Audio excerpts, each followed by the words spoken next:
Tash. I'm the director of the Texas Fair Trade Coalition. About 35 years ago, I was a machine operator at Hughes Tool Company in Houston. And we got news that we were going to have a visitor there. The visitor turned out to be Deng Xiaoping, the chairman of the Communist Party of China. And there was a lot of press and a lot of discussion about it. And, you know, because the Chinese Communist Party was talking about free markets and trade with the United States. And of course, everybody knew that free markets and more trade would bring democracy and freedom to China. And China being such a big market, it would bring jobs and higher pay for U.S. workers. It didn't exactly turn out that way.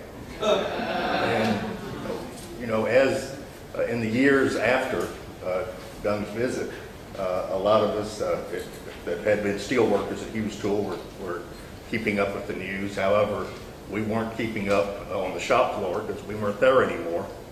Hughes did open up plants in Singapore and Brazil, other areas, and we kept getting laid off.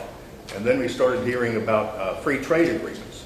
The World Trade Organization and free trade agreements essentially are going to do the same thing that trade with China was going to do. It was going to be just wonderful, just create jobs all over the place. And that didn't exactly work out either.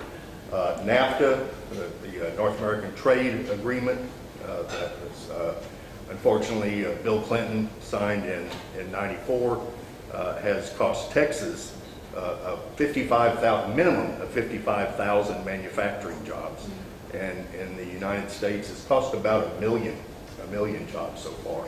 And then CAFTA, Central American Trade Agreement, other agreements, Peru, Korea Free Trade Agreement, Panama Free Trade Agreement, Colombia Free Trade Agreement, which unfortunately, again, Barack Obama, following Clinton's footsteps, signed in 2011. So far, those have cost about 60,000 American jobs, based on the formula that the Department of Labor uses in terms of trying to figuring out how many jobs we lose due to increased trade deficit. And so, what does this have to do with ALEC? I mean, this is trade. These are federal issues. But it turns out ALEC is working very hard in our state legislatures to promote the current free trade agreement that's being negotiated, which is the largest free trade agreement we've ever had, which covers about 40% of the world economy. And the other free trade agreement that's also being negotiated right now between the United States and European Union, which covers another 40%. And you know, the TPP, Trans-Pacific Partnership, would, among other things, lower labor costs both in the United States and around the world, have longer drug patents, which would increase profits for pharmaceuticals and make developing countries and also national health programs unable to use generic drugs. Further financial deregulation, bring caps on food safety protections, concentrate global food supplies, and basically dismantle buy local and buy American policies, which, because multinational corporations agree with all of that, you can understand why ALEC would be pushing it. But you have to look a little deeper to see why ALEC is really pushing it so hard.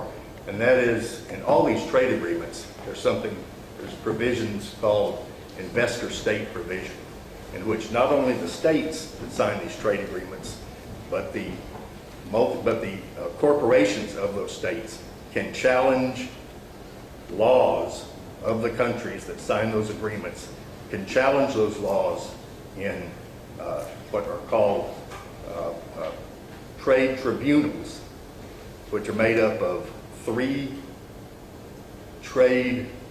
international trade attorneys who one day are representing multinational corporations and the next day are deciding on whether or not a law can basically be overturned. And what they say is oh no, it doesn't overturn, the laws don't get overturned. Countries are still able to elect their representatives who can then pass laws, public safety laws, environmental laws, labor laws. So they can still do that and the laws can still be on the books.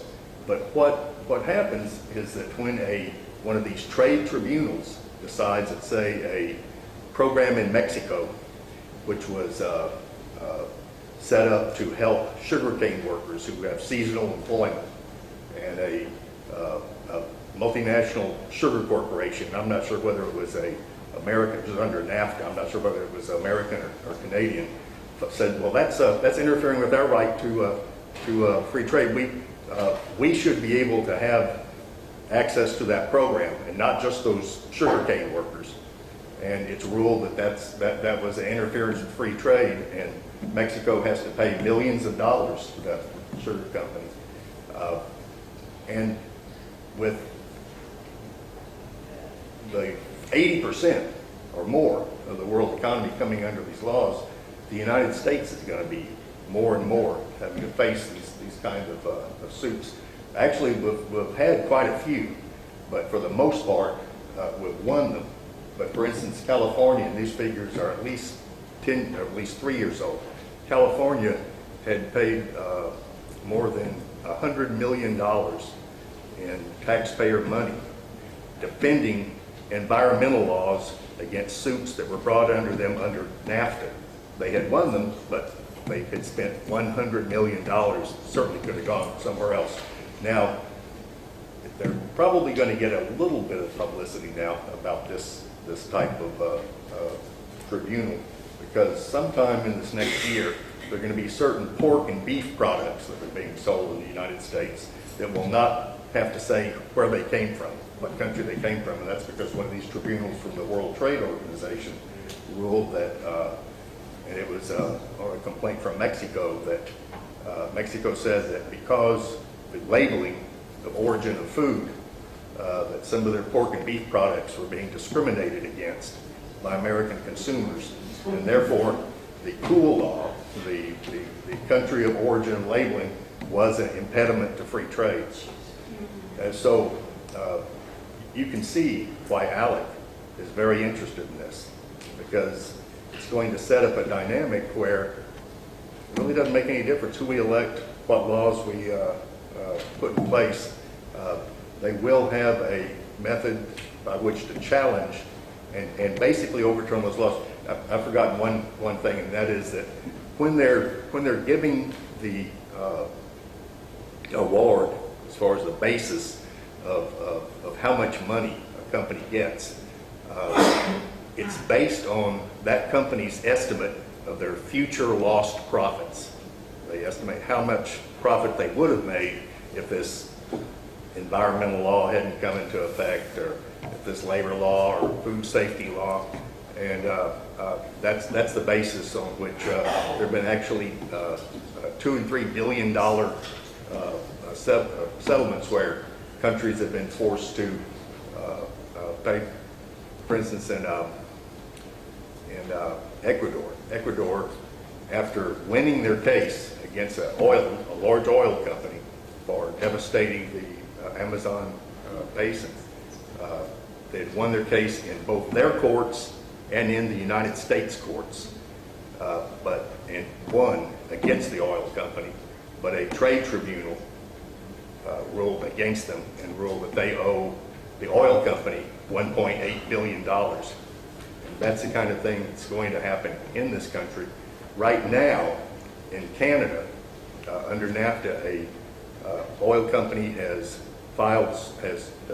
challenged under NAFTA the ban on fracking in, I think it's the province of Ontario, and saying that a ban on fracking is a breaking of NAFTA, and that either they'd be allowed to frack or they'd be paid billions of dollars of what profits that they would have lost. Wow.